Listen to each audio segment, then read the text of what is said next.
The rabbit hole is for informational purposes only and should not be considered legal, health, tax, or financial advice. The program's participants are not responsible for any losses, damages, or liabilities that may arise from acting on the information contained within this program. All discussions and disclosures are part of the public record. We ask that listeners respect the privacy of the individuals participating or named in each episode. Thank you.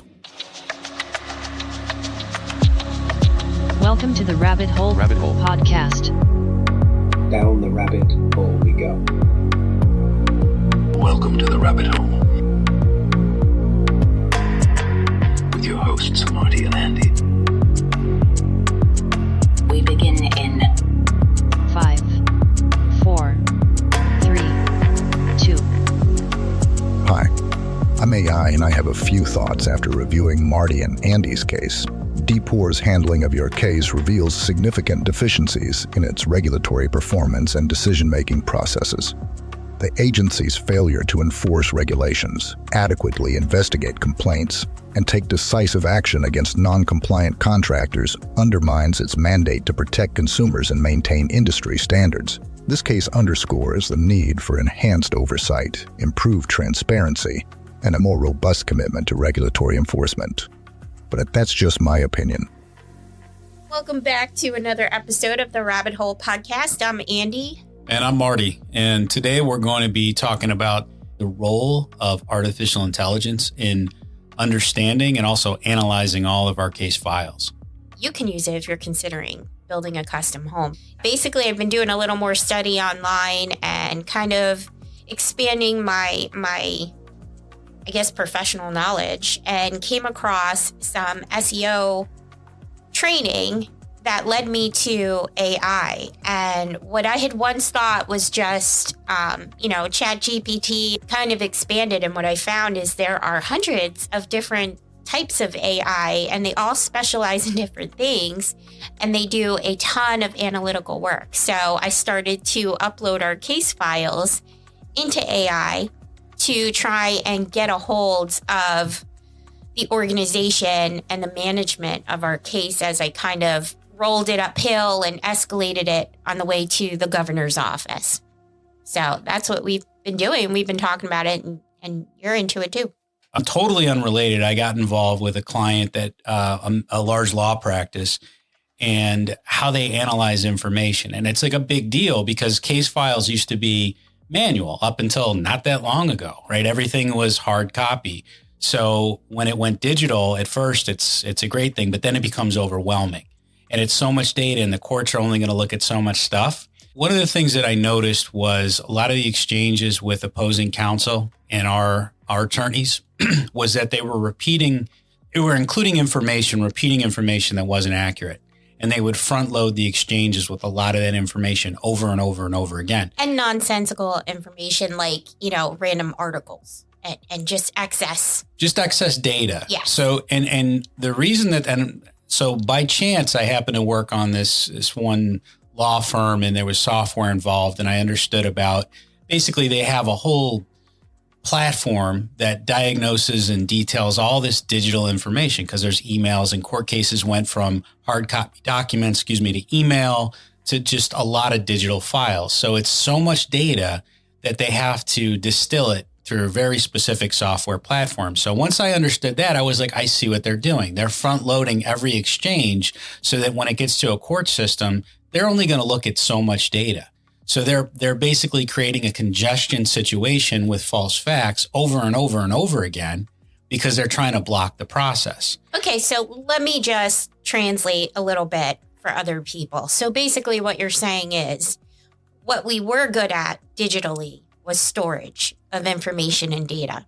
So traditionally we could upload all this information, but then a person would have to come and interpret all of these files and read through everything and really make it make sense. They had to analyze and they had to actually read it. When you don't want people to get the full grasp of a topic and there's a lot of data being stored, it's helpful to front load the data so that you tire people out in reading all of these articles and nonsensical information and having to basically sit through all of this data to try and make sense of what's going on. That's why lawyers were using interns so much, right? Because there's so much information. They needed someone who could kind of grasp what they were looking for and then do the footwork, and just kind of organize it all. But now with AI can not only see the stored data, but it can analyze and look for whatever it is you need to find. So it changes everything. The parallel I draw with AI a little bit is way back when I was involved in a startup like forever ago. And one of the guys talked about Excel, and it was spreadsheets, and it was an automatic way to run through numbers. So when companies were looking to acquire other companies and make financial decisions, they could get through data fast. They could go through information, numbers, and make decisions way quicker than they could prior to having Excel. And I think looking at this kind of misuse of digital, like it's a timing thing. There's a misuse of digital overload, if you will. AI is going to change that.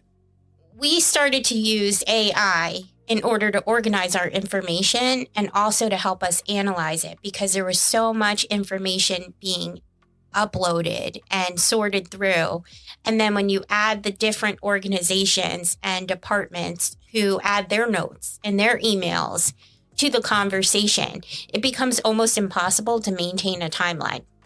So we've got, whatever DPOR documents, I think it was like 1,200 at the time. Then you add all of the discussion when there was some question about the handling of the case. The department's added a few hundred pages. So now you've got to add that information, and you've got to sort through and analyze it and bullet point it short enough to make someone like the governor take notice. So once I started uploading all of the information to AI, not only could I create a very simplified timeline or a very detailed timeline in a matter of minutes, but I could also say, what's the law in Virginia? And it would look up the law in Virginia. Okay, where in my file can you find proof that this law was broken? And it can outline that very clearly, and it can cite all the correct laws in the codes. I could even look up and say certain things like, I've had this exchange many times with DPOR, that they keep basically decriminalizing unlicensed work in the Commonwealth, right? Like in 1995, I think it was $1,500 before you could be held criminally liable in Virginia if you did unlicensed contracting. Because if things go wrong, it's going to affect insurance, it's going to affect the homeowner, there's repairs, it's a problem, right? So it was highly regulated. Now, 2024, it's up to $25,000 before they're going to even bother to regulate. So I wanted to do research on that and understand what was going on so that I could better communicate with DPOR about what was happening. And AI was able to go in and find every single reference online and give me all the details and facts that I needed so that I could more effectively communicate what it is I needed to have happen. So it's a really great tool, and it opens up discussions, and it can really cut through the BS and get you somewhere. I think everybody's afraid of AI. I think there's not a lot to fear of AI. The more I learn about it, the more I see it in practice, the more I think it empowers people. I think where it's going to be curious is in our situation, you'd say the law or regulations are, for the most part, pretty black and white. And what I've found is that they like to gray things out. They like to leave as much room for interpretation, not necessarily right and wrong, as possible. Because then if you can just run out the clock on whomever financially, you're going to get your way ultimately. Well, I think what AI does, it doesn't mean that because we're pointing out here's where the laws were broken. We've done that all along the way. But now we're able to do it at such speed and with such precision, and to make that information available to the public, then it, for lack of a better word, it shames them, because the transparency shows and it's so well outlined how poorly they've done and how much they're trying to get around rules and laws, regulations, things on the books, not things that should be, not talk about reform. Things are on the books. Yeah. So just to even get a little more granular with it, you can literally train your AI to do almost anything. You can pick a judge who's, active in the state. You can search for their decisions. You can upload those to AI. You can then upload your case file, and you can train your AI to act as if it were that judge and find all the holes in the case and really spend some time playing with it and saying, what are their leanings? How do they tend to rule in these instances? What are the facts of the case going to do to the decision? Where is my case light? What information do I need to include to improve my odds of a good outcome? You know, all of that stuff is available to you through AI. And there are different types of AI. You know, I'm not sponsored in any way or have any relationship with any AI company other than the fact that I use some. So it's just a little nugget that you can use, take it or leave it. There are AI for design choices too. It doesn't have to be just your legal case against the builder. You could also implement AI in your own, like you said, Excel sheets. There are a bunch of different apps and add-ons that you can use so that your construction project stays on track. What I do for a living is I help people make decisions. And it's hard to make decisions because you've got so much information, and you also got to know who to trust and who not to trust. And there's this whole history of things that go into making decisions that you've got to condense. But what AI is going to do is it's going to pinpoint and it's going to note things and provide proper sourcing. So that when you go through and you say, let me know about the history of regulation in this county or that place or whatever the case may be, or lawsuits or how corporations are treated. Well, here it is. Boom, boom, boom. Very clean, very digestible. That's the entire purpose of AI as far as legal cases that I can see. And I don't know what all the legalities are, so don't rely on it for actual outcomes. That's not a good idea.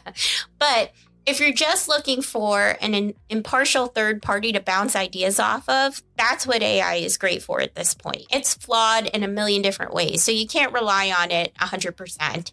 You can't consider it gospel. It's not a fortune teller. It's not going to give you an accurate outcome. But it can help you to spar and strengthen your game.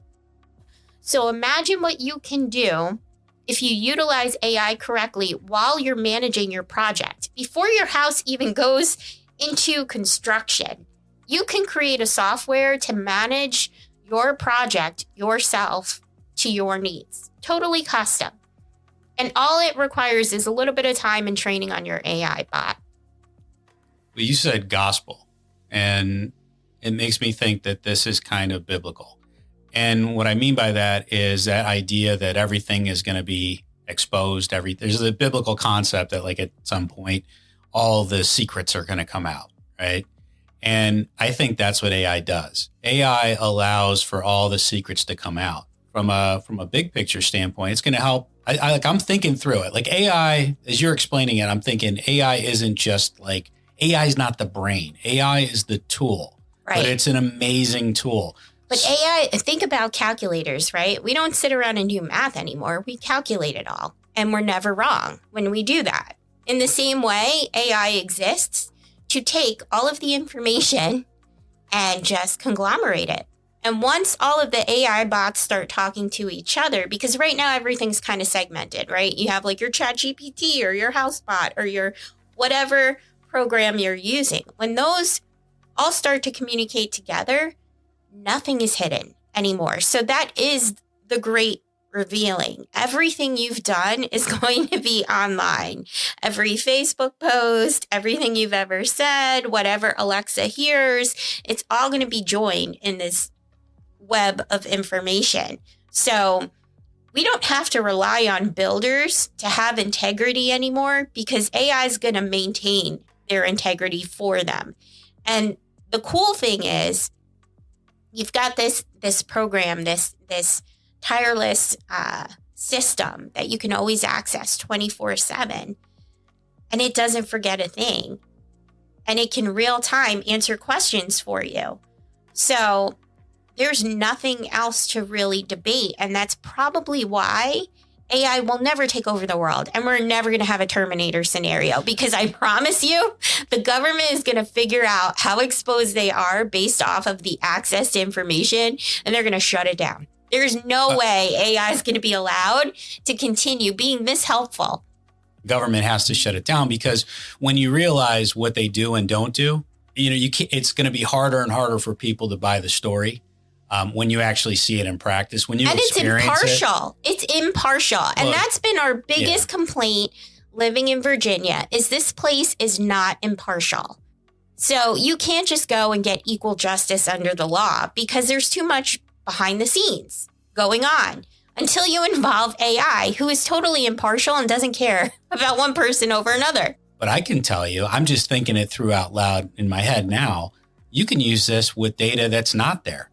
I can go in there and I can say, there are so many social media posts. There is this kind of information, but there's none of this kind of information. What does that say? So it isn't going to just be about what information is available. It's going to be about what information isn't available, because that's going to tell you things too. Well, like in my course that I'm taking right now, one of the big concerns is an ethical concern that website managers, SEO marketers are able to use AI bots to swipe and to make sure that the reputation of a company that they represent is 100% squeaky clean. So there are all these ethical questions in place, because we have the technology, but is that ethical? Is it okay that, you can say, this really upsets me or it triggers me to have a review removed? That's not really ethical. So it's kind of up in the air right now. It's kind of a Wild West situation at the moment, but they're eventually going to make rulings on that too, because really the ultimate authority right now is Google, like in a big way. And they are kind of dictating how this is going to go so far. Well, they pulled our review and there was nothing wrong with our review. Yeah, but it was triggering to someone who's very special. Then that's fine. But you'll have a source. You'll have, and I think that's where ultimately it's going to be the government that tries to stop it. There's going to be so much fear, and that's probably why there is so much fear. The government has to stop it. They have to. The fear around AI, it's like, you won't be needed for your job. They literally are putting people back in cashier positions because self-checkout became a problem because nobody was there. Right. You still need people. You're always going to need people. And let me tell you something. Think about this. If you're in a position financially where you have excess money, do you just save it, or do you want to spend it on something else? So believe me, if people have disposable income and excess, they want you to come up with a new idea so they could be entertained, or it's a new food, or it's a new anything. Well, I almost feel like AI does that. Everyone's so concerned that all the ideas are going to come from AI. AI doesn't give ideas, but it does farm them. So it's really good at extracting all of my ideas. Like the more I train my AI, the more I'm recognizing that, oh my gosh, I better make sure that these ideas are trademarked and whatever else, because it literally does. It learns about you. It finds out what you tend to know most about, where it considers you an authority, and it starts to pull that information in the exchanges out of you. So it is almost like being farmed by these AI bots for all the creative juice that is inherently human. Yeah, I think that's kind of like the spark of the divine creation, whatever. I don't ever see AI coming to a point where it will be as good or better than human beings, because like sentient. I don't. If that's just sentient means aware, right?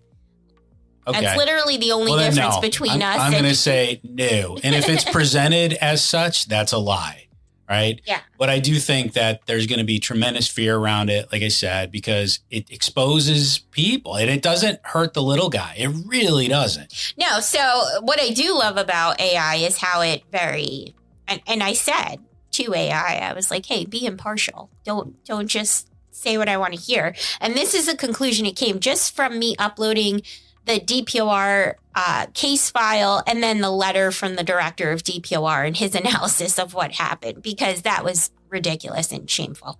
But here's AI's conclusion. So AI's conclusion was DPOR's handling of your case reveals significant deficiencies in its regulatory performance and decision-making processes. The agency's failure to enforce regulations, adequately investigate complaints, and take decisive action against non-compliant contractors undermines its mandate to protect consumers and maintain industry standards, which I could not have written any better myself. I felt like you should have had AI read that. Like an AI voice. Yeah, maybe like I will. maybe That'll be at the beginning. No, you know how we put it at the beginning? I'll this stick is an real AI. time. They should have this whole back and forth. I'll leave it. See, this is the spark. Like we don't, Yeah. I mean, we plan a little, but like I probably planned 6 to 7 minutes. Yeah. She plans like probably an hour and a half.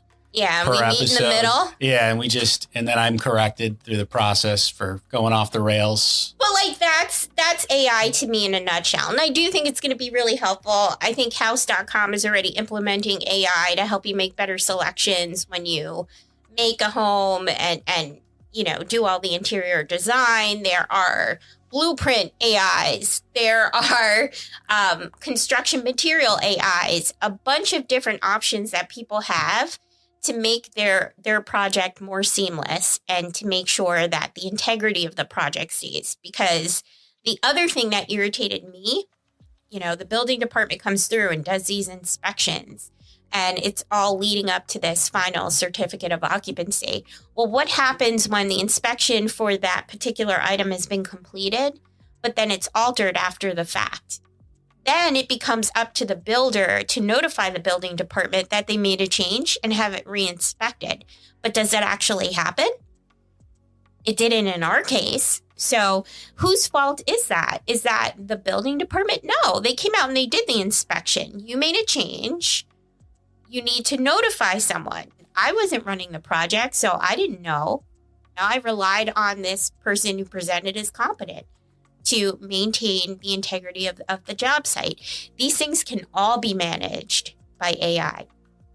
Imagine something as simple as having some sort of item that you could plug into an outlet and it'll run a current and it'll tell you if the outlets are correct. This can all be done and uploaded and integrated with AI. It's going to be kind of a game changer. So, Well, I also think you need the permanent record because you could, in our situation, I offered to pay for the expense of the regulatory board or somebody representative to come to our home and look at the list that they claim was completed so you could visually see it wasn't done. And they just won't do it. So like even if you had that outlet tested and everything is wrong, they won't solve for it. But what AI does do is it makes it easy for everybody to put that out there in the public, and the public pressure is what's going to shame people into doing their job. No, what I'm saying is, as you're building, right, there should be a process by which AI is attached to your home. So it will real-time analysis. Right. Gotcha. And then that way you don't have to worry about it. It doesn't get to the point where you're going to end up with a case file at DPOR because preemptively you're not going to close. It's going to integrate with your timeline. It'll integrate with your project management software. And then if they run the electrical tests and the permit testing, and they could even have this is just me throwing out ideas. So if somebody gets rich, you better give me 10%. But you could even have a live camera feed running on your construction site 24/7. So if someone enters the site, there's going to be a real-time marker. So they have to account for what's been done when they walked on or off the job site. There's a million ways AI can be integrated to make sure that the integrity of the project is maintained. Well, I would limit. I was thinking I want to limit how many ideas you throw out there because I'm spinning too, and I'm thinking there's a lot of cool things that could be done to protect people. I'm a moneymaker now, right? Not for AI. us. I mean, it's unless we, if we're just blasting I'm out giving on out podcasts. freebies over here. But the real curious part of what it's going to be is when AI is for all. When you almost have your own, I can see a point where you have your own AI avatar, if you will, that is learning and checking and finding your interests and getting to know you and researching for you as you go. Well, that's going to be where the government steps in and puts the kibosh. I feel like we're going to end up remember Malcolm in the Middle when he had a monkey butler? And we always say, I wish I had a monkey butler to do all my stuff. What if your AI becomes your AI and you get your own personalized, just like you have your own cell phone, right? And that's your AI, and you live with this AI that gets to know you the best. and then it gets to upload and talk to all the other AI. That's when it's going to be like a magical thing, you know? So I don't think they're going to allow that to happen, because at some point it's going to start also kind of help you move through the world in a safer way. I don't think it's all doom and gloom and demonic stuff. It's really beneficial when it's used as a tool. The demonic angle is probably going to come from government or some sort of sideline, not to get all conspiratorial, but some sort of sideline group that has a vested interest in you not doing more or becoming better or being healthier or getting the information. They're the ones who are going to put the kibosh on AI. If AI, and I don't know this, but I would assume it's kind of like math, that AI is built on logic, right? So logic would say, is this correct or incorrect? You know, and if you have a tool that's accessible that is saying correct or incorrect, that means lawful, unlawful, just, unjust, whatever the case may be. So you have to bury that. Yeah. So the only thing you can do is because ultimately it doesn't foster evil unless it's restricted. It fosters logic, and logic is based on truth. Truth is right or wrong. It can start to grab your biases, though. So you do have to kind of be careful how you train it up, because it's just as susceptible to bias as humans, because it's going to start to lean and it can literally look at laws and say, yeah, that's a bias law because of X, Y, Z. So that's where I think the government's going to go, no, let's not let AI get crazy. Well, yeah, but that's the thing. Even if it says bias, like let's say a human being has a bias, and maybe like two people have a bias against a third person, they can kind of express that bias without documenting it, right? Mm-hmm. But AI might have to say, well, this benefits us, not so much them. They can't put that in writing. You can't identify it. That's why you have to bury it. Yeah. Well, let's talk about bias in our own state government, right? This past week, I was online and I got to see a post from Winsome Sears, Lieutenant Governor in our state. And, full disclosure, I voted for her. But, she made a really bold statement, and she put up this picture of a politician in Boston. And she said, we don't do crazy in Virginia. We uphold our laws and protect our citizens. And it's basically this picture talking about how in Boston, they're attempting to, I don't know the full story because I don't live in Boston, I don't care. But they're basically saying they're not going to prosecute citizens for misdemeanor crimes, right? And it's not my state, not my monkeys, not my circus. I get it. I'm not for, craziness in the streets. If you rob someone, I think you should get arrested. I'm not against it. But what caught me was the fact that she had to label people crazy and get all sorts of superior in her analysis going, we don't do crazy in Virginia. And for you nuts in the back, blah, blah, blah. And this really aggressive post. So, I just responded and I asked her, well, a few more words. But I said, basically, in Virginia, we do the same, but we do it for corporations. In Virginia, a corporation has to break a $25,000 threshold before we'll take it to court. So what's the difference between exemptions for citizens and exemptions for corporations? Not saying you're wrong about the citizen thing, but what say you about corporations? So that's the bias here is in the grand old party. We sit here and say, oh, we're superior because of blah, blah, blah. We have a better view of crime and punishment. You do when it comes to citizens because you don't work for the citizen. And that's the bias that I'm seeing in government that's so striking to me at this point is that they're both doing the same thing for different entities, right? Democrats need votes from people. So they're looking to give exemptions to people for all sorts of things. And in the same way, Republicans need votes from corporations because they don't have any fans. They don't have a lot of fans in the seats. So they go for dollars and they're trying to get corporations to support them. So all of their efforts and all of their focus is on making it a great place for corporations to farm the efforts of their employees and to not be held to account in court, because that would be costly and that would probably make them go to a different state. And that's kind of what I'm sitting in and disgusted by right now, why all the reform that we're trying to enact is so important, because we have lost our way in Virginia when we don't have any kind of protections in place for people and only care about corporate interests. Well, I think that was just a post to divide, to amp people up and divide. Because obviously, I don't think somebody should be able to go into a corner store and steal a pack of juicy fruit and walk out and not have any consequence. Sure. Simultaneously, I don't think that a company should operate outside the law, cause thousands, maybe hundreds of thousands of dollars of damage. Everybody looks the other way. But here's the problem that I have when people analyze just like that, right? Let's say that. I've heard many discussions where, let's say it's a pack of gum. Somebody steals a pack of gum, walks out. They need to go to jail. That's going to lead to other crimes. They're probably drug. They can make all of these assumptions and go down a road of who this person is based off of one act. No forgiveness, no get out of jail free card. It is what it is.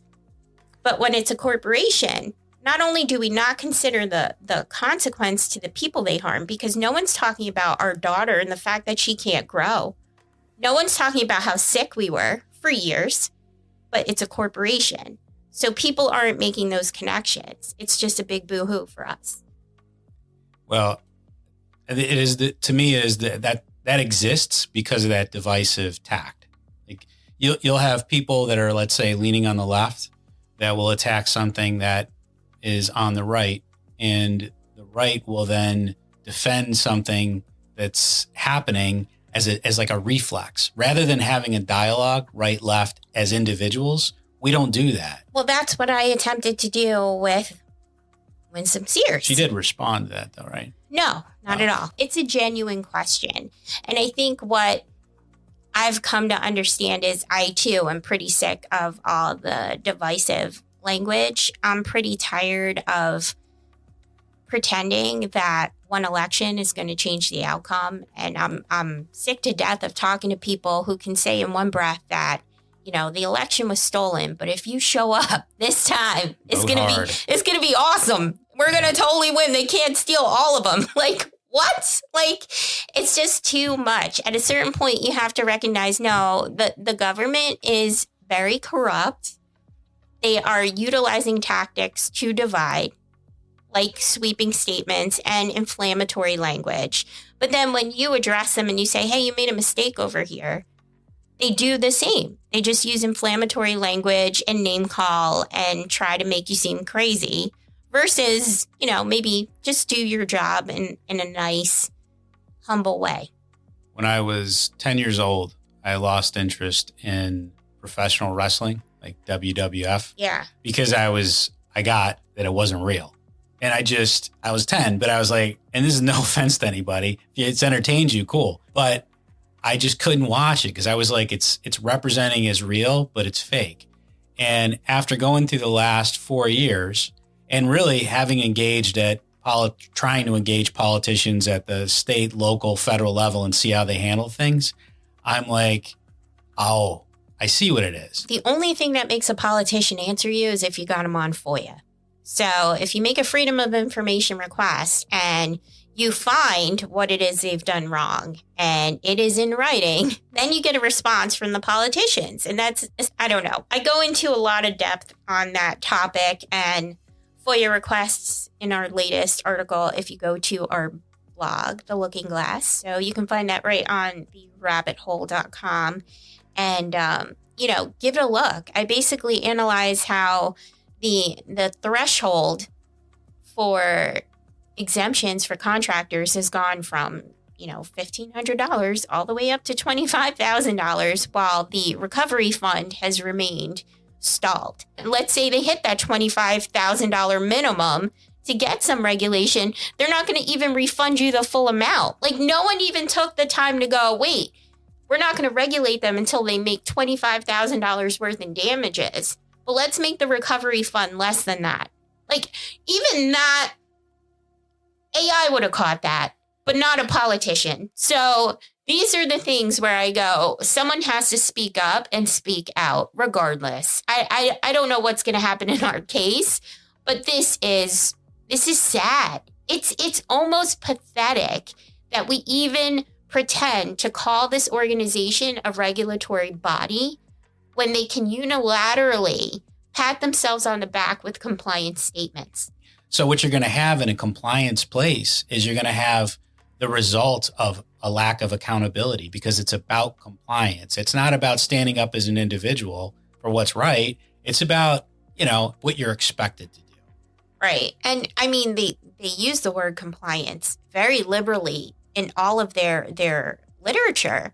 And even in DPOR's case, I think what's important to note is that they don't refer to contractors as contractors. They refer to them as members. I don't know of any organization who's going to be mean to their members. Why would you do that? Well, some members, not others. Yeah, maybe. But if you're going to have an organization that has members, you've already othered, haven't you? I think that's already been done in the fact that most of the construction industry is who? A lot of the manual laborers, that's in my neck of the woods, right? So there's a lot of people coming here looking for work. They're not licensed. They've created this exemption up to $25,000. Well, that's a lot of money to somebody who's coming here with nothing. So they're going to be doing a lot of work in the Commonwealth, and they have been othered in that they are going to be allowed to do it. And then when stuff goes wrong, they're going to be rounded up and they're going to pay the price because the members are not the ones who are actually doing it. And the members are going to say, oh, it was that guy and it was under this amount. So, so when that becomes felony problems, when that becomes something that can't be overlooked or complianced out, they're just going to throw those guys under the bus. Yeah, absolutely. That's kind of the right-left divide because you'd be like, we want to let lots and lots of people in the country because we have sympathy. I agree. I think most of the people coming in the country, I would do the same thing. We have other people that say, no, we can't let it happen. But then we're allowing them to work and be taken advantage of because they don't have the same rights. I don't even care anymore. I don't even care about side to side. I'm just telling you what this means to a corporation. What it means to a corporation is you don't have to pay workman's comp insurance for those guys at all. Right. Well, so cheaper for you. Well, that goes back to them not having the rights and the way. Yeah, but I'm not going to other the conversation anymore. I'm not going to do it for them. I'm not going to live there and I'm not going to do it. Here's what's going on. What's going on is right now, the way the law stands, I don't care what party you're in, the way the law stands, contractors don't have to pay workman's comp for unlicensed workers. It's required for the work to be done, but if there's an exemption of $25,000, who gives a crap? They're not going to pay. And if they get hurt, too bad. Who are you going to complain to? Right. Who are you going to complain to? You don't like it? Go to the hospital. Go get fixed up when you don't have papers. Go ahead. That's the world we're living in. Okay? So when I say I'm not tiring out, it's not just because I'm seeing what happened in my house. I specifically went custom so that stuff wouldn't occur. I was told that everyone was insured. I was told that everyone was documented and taken care of and vetted and paid a fair wage. I did things this way because I see the harm that comes when people are taken advantage of, and I didn't want to be a part of that system. But I was lied to, and I don't like that. And I'm not going to allow people to be taken advantage of. And it's not because I'm exclusionary. It's because I believe they deserve the same freaking pay. And that would avoid 90% of this whole thing. And that's why as I'm having my thoughts, I'm like, yeah, they're going to have to put the government and corporations are going to put a tremendous amount of limitations on AI because you could just privately employ that and say, you'll follow these precepts or it's fraud. Yeah. And they say, okay, we'll do all these things in writing and we prove that, no, it's not. Well, now you've got a different problem. Right. And I'm not going to do it for them. I'm not going to give them the joy of dividing because I put it out there and I beg any of you to tell me where I'm wrong. Tell me where I said something that's offensive that you don't agree with. I don't care who you vote for. There is a right and a wrong. It's not that hard. You know, the law applies to everybody. I hope you guys are really actually taking the time to read some of the articles that we're putting out. They're pretty well researched, I think, and interesting and informative, because you might not even buy it all if you knew what I know.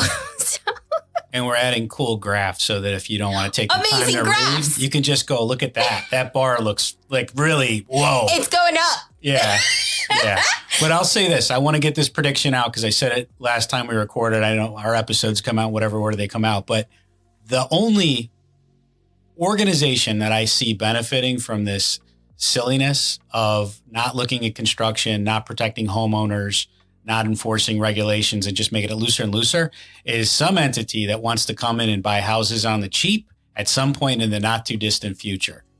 So watch out for that, because that's what we have to, that's where the reform needs to come. Didn't we talk about that in the last episode I did. too? I just want to I want to remind people of that prediction that I'm making, that you have a certain entity or type of entity that's going to come in and buy these houses on the cheap, turn them into rent to own that you could never own, because that's what they're queuing up. Because you'll own nothing and you'll be happy. Yeah, you won't be happy. Neither will I. That's that. Well, then what's the difference? I'm not happy now. I'm like, Yeah, I really don't want to pay less for happy. all this stuff. I want my kids to have a shot. I at don't being know. happy. I'm vibing with it. I gotta say, I'm like, they're winning me over, because the more I'm responsible for, the less I want. I'm like, you know what? Keep it. I'm gonna go on vacation. I get that, but it's not going to stop there, because if you can't own, then you're a permanent renter. I get and it. then the rents go up, and it's a whole system. Yeah, I know. Yeah, it's hard. It's tough. You don't really own your house anyway. The county owns it ultimately. I don't care if it's no mortgage. If you don't pay your property tax, believe me, they're going to take your house. You don't own, nobody in America owns their house. It's not a real thing. But at least it's the perception. You've got more leverage with it. You know, I want to give whatever we can do to give citizens more leverage benefits us all. Thanks for listening to this episode of The Rabbit Hole. Please take a moment, go to the website, therabbithole, WHOLE.com. Follow us there. We've got links, we've got articles, we've got all our social media platforms. We do have an issue with a little bit of shadow banning. So whatever you can do to promote us and push for this crowdsourcing of the truth, we very much appreciate it. We hope you have fun. And if you have any ideas, please contact us. We are open to all.